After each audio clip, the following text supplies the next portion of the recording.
at more commodities now with energy drinks in Nigeria. They're growing really fast, but prices have jumped sharply from about 800 naira to 1,200 naira for a 250 ml can, and that's in a year. But we want to know why the prices are rising, even as inflation begins to ease in the country. And we're joined by FDC Analyst Toju Meggison. He joins us from the island there. Toju, it's good to have you join us. Toju, why haven't we seen energy drinks, the prices come down for Nigerian consumers?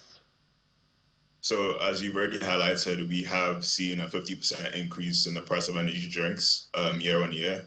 This is in spite of a fall in our inflation rate in 2025.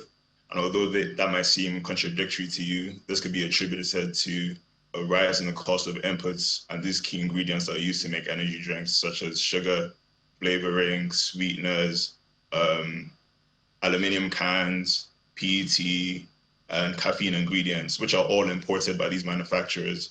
So you need to take into account that when the Naira does face any devaluation, that just makes acquiring these components more expensive for the manufacturers.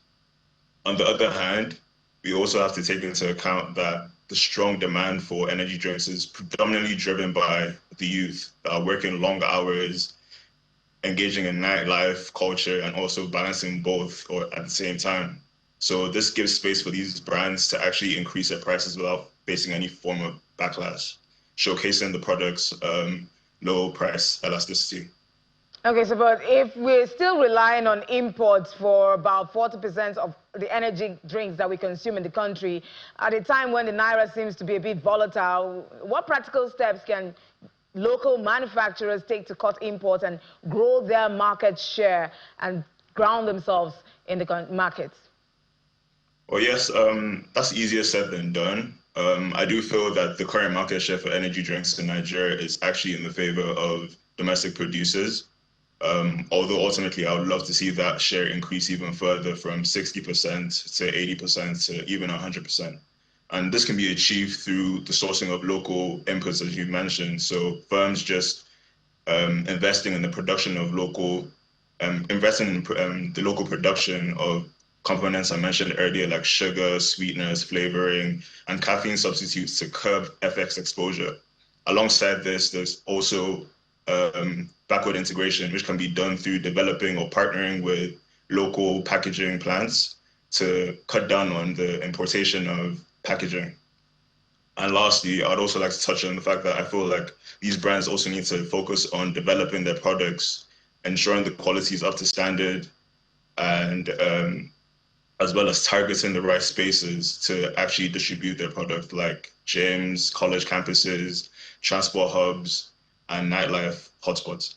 Okay, speaking of quality control there, has NAFDAC's tighter regulations had a direct impact on how much energy drinks are taken off the shelf in shops?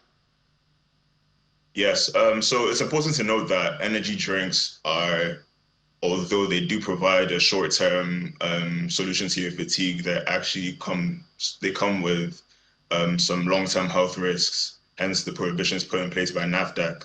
So this results in a higher compliance cost for these brands that's actually then passed on to their retail prices.